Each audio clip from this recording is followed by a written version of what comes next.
ओम शांति। वर्तमान समय हम जिन आपात परिस्थितियों से गुजर रहे हैं, इन परिस्थितियों में क्या यज्ञ की कोई भूमिका है? चौथे अध्याय में यज्ञ की चर्चा की गई है, लेकिन किस तरह के यज्ञ की आज आवश्यकता है? भगवद गीता में यह स्पष्ट कहा गया है कि द्रव्य यज्ञ की अपेक्षा ज्ञान यज्ञ ज़्यादा अच्छा है। श्रेयान् द्रव्यमयाद्यज्ञां ज्ञानयज्ञः परं तप सर्वं कर्माखिलं पार्थ ज्ञाने परिसमाप्यते। हे अर्जुन, द्रव्यमय यज्ञ की अपेक्षा ज्ञान यज्ञ श्रेष्ठ है। ज्ञान प्राप्त होने पर संपूर्ण कर्म ज्ञान में समाहित हो जाते हैं। वैदिक काल से जब भी आपदाएं होती हैं, चाहे वो प्राकृतिक आपदाएं हैं, उनको ठीक करने के लिए हमारे ऋषि मुनि विभिन्न प्रकार के यज्ञ करते आए। यज्ञ का वास्तविक अर्थ क्या होता है? यज्ञ अर्थात शुभ कार्य, शुद्धिकरण या आहुति देना। यज्ञ यज वर्ड से बना हुआ है, जो संस्कृत का वर्ड है, और इस यज्ञ के द्वारा, जैसे भगवद गीता में भी अध्याय 3 में भी इसकी चर्चा की गई है कि प्रजापति ने सबसे पहले इस यज्ञ की स्थापना की, अर्थात कि यज्ञ का अर्थ ही है देना। तो क्या देना आवश्यक है? और यह भी भगवद गीता में भी लिखा हुआ है कि लोक कल्याण अर्थ जो भी तू कार्य करता है या परमात्मा के निमित्त जो भी कार्य करता है, वही वास्तव में यज्ञ है। तो आज सारा संसार अगर हम देखें तो यज्ञ के समान है। आत्माओं के लिए हम जो कार्य करें वह परमात्मा को अर्पण करके करें। वैसे जो भी स्थूल यज्ञ हैं, उनमें हवन सामग्री होती है और अग्नि होती है, और उसमें 5 चीज़ें जो समर्पित की जाती हैं। तो जो 5 चीज़ें होती हैं, उसमें जो मुख्य होता है वह तिल होता है। तिल सूक्ष्म होता है, और बाकी चीज़ें उस सामग्री को बढ़ाने के लिए भी दी जाती हैं, जैसे कि जौ या घी दिया जाता है, शक्कर दिया जाता है, चावल दिया जाता है, लेकिन मुख्य उसमें तिल है। और तिल हमेशा धो के ही उसको डाला जाता है, सुखाया जाता है, तभी दिया जाता है, उसको शुभ माना जाता है। अर्थात जो तिल सबसे छोटा, वह मन का प्रतीक है। आज अगर हम देखें तो ये जो आपदा आई, उसके मूल कारण पर अगर हम जाएं तो हमें यह प्रतीत होगा कि आज मानव समाज में इतनी नेगेटिविटी आ गई थी, नकारात्मकता आ गई थी कि चारों तरफ नेगेटिव वाइब्रेशन आकाश तक भी फैल गए थे। अर्थात प्रकृति भी बहुत दूषित हो गई थी। वैसे प्रकृति भी हमेशा से ही देती आई, अर्थात ये प्रकृति भी यज्ञ में सहभागी रही।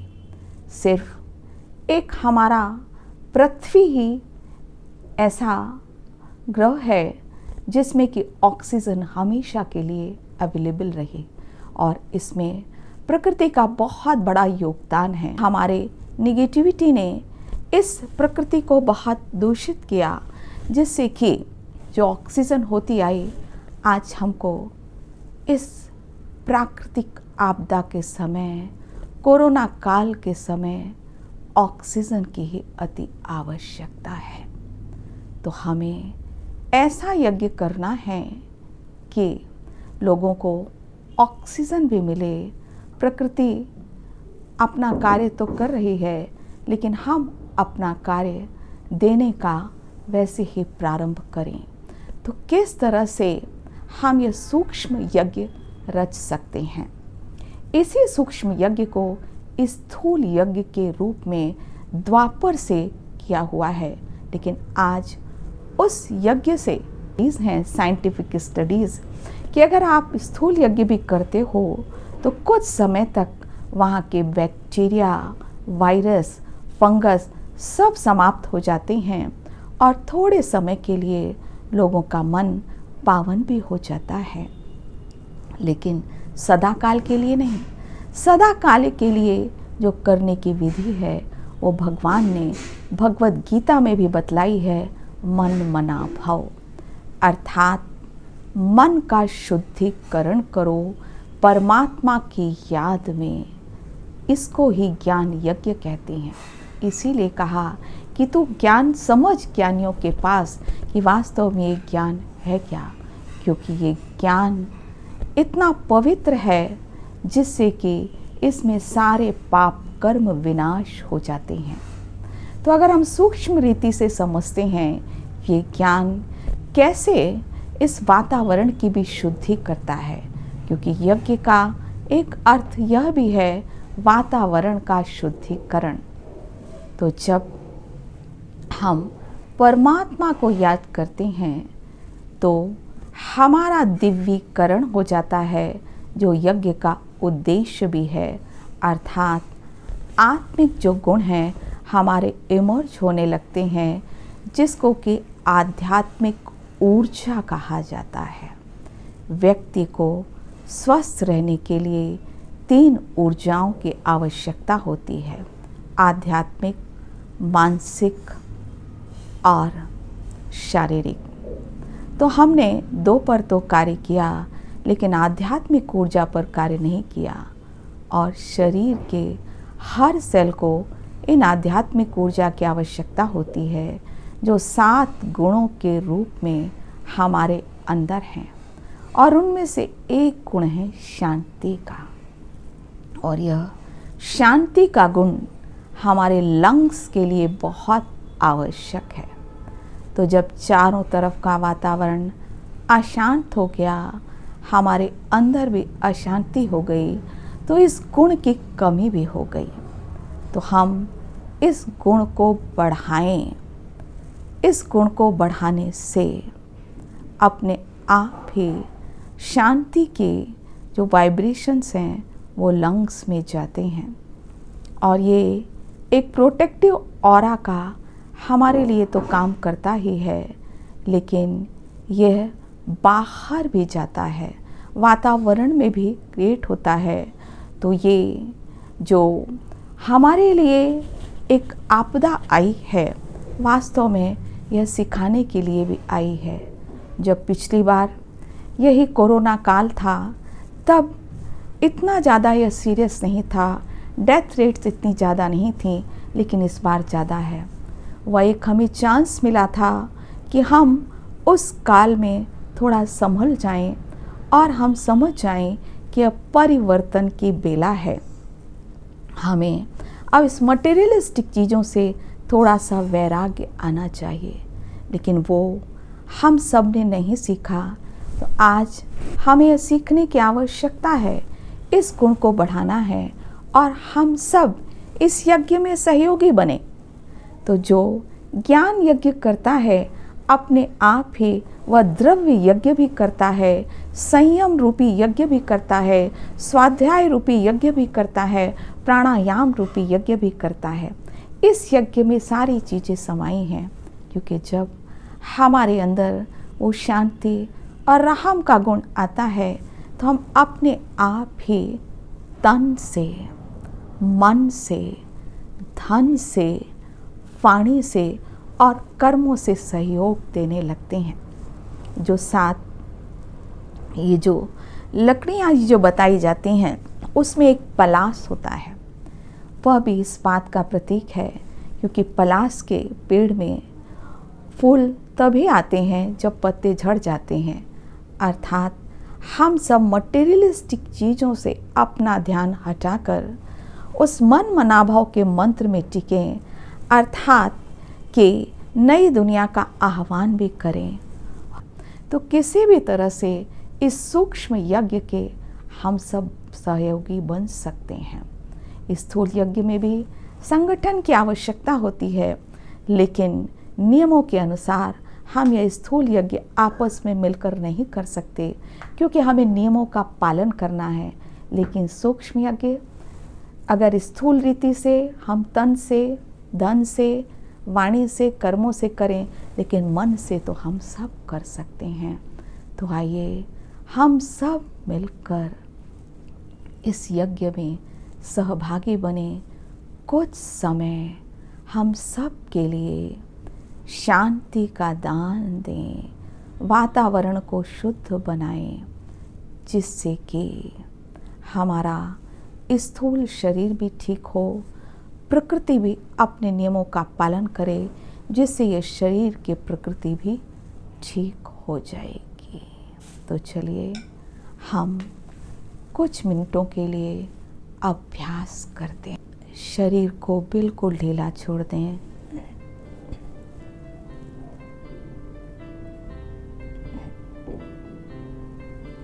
गहरी श्वासें लें।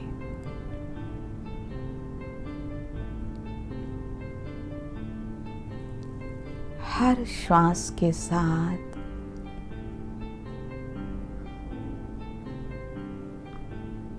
फील करें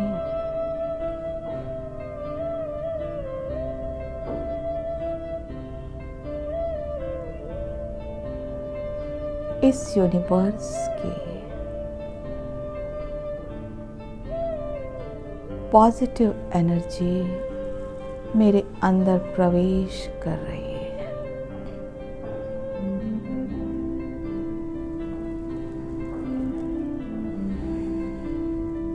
श्वासों की ओर अपना ध्यान करें।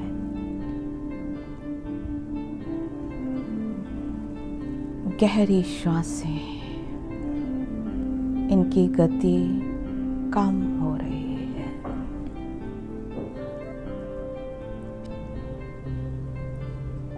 अब धीरे धीरे चेतना को ऊपर की ओर लेके आए। पैर बिल्कुल ढीले और चेतना सिमट कर ऊपर आ रही है।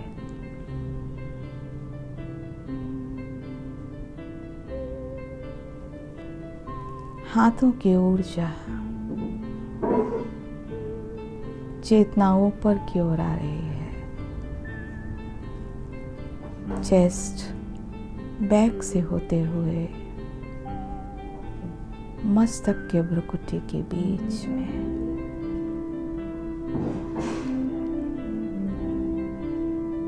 मैं एक दिव्य आत्मा हूं।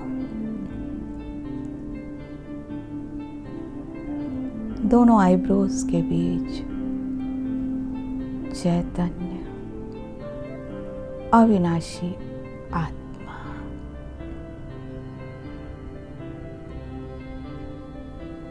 इस देह से अलग।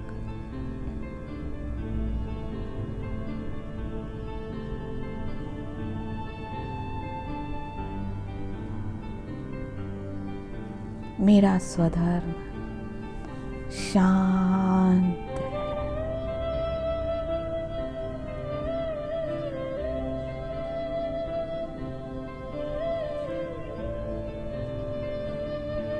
भ्रुकुटी के मध्य से शांति निकल रही है। मस्तिष्क से होते हुए सारे शरीर में फैल रही है। मेरे फेफड़ों में शांति बढ़ती जा रही है। मेरे फेफड़े, लंग्स हेल्दी हो रहे हैं।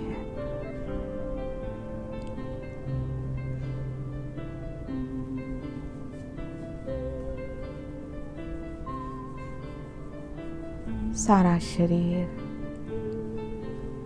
इस शांति के वाइब्रेशन से फैल गया। एक वाइट ऑरा जो प्रोटेक्टिव ऑरा हो गया।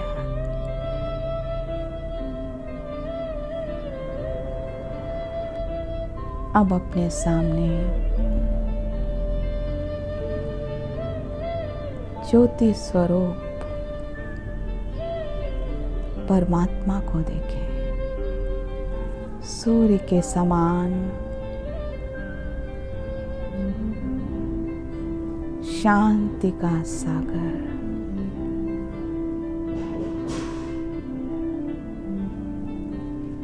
शांति की किरणें मुझ पर आ रही हैं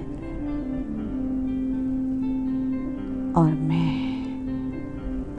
अनुभव कर रही हूँ, मैं पृथ्वी रूपी गोले पर बैठी हूँ।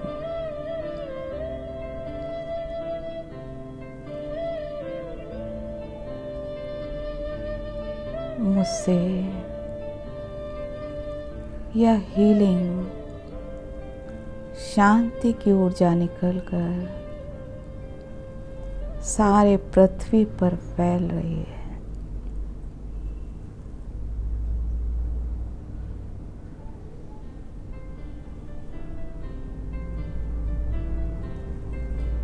प्रकृति के तत्वों पर भी फैल रही है।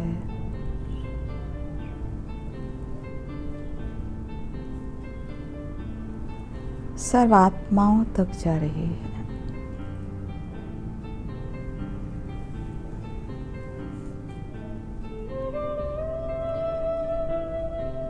सभी कोविड पेशेंट्स और जो आत्माएं शरीर त्याग कर रही हैं, उन तक भी पहुंच रही है।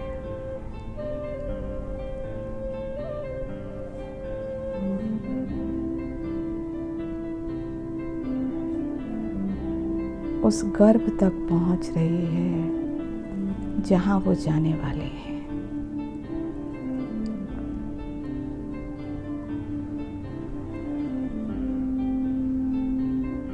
यही सूक्ष्म यज्ञ है। संसार का वातावरण इस यज्ञ से परिवर्तित हो रहा है। 5 विकारों के संपूर्ण आहुति भी हर आत्मा के इस यज्ञ में पड़ रही,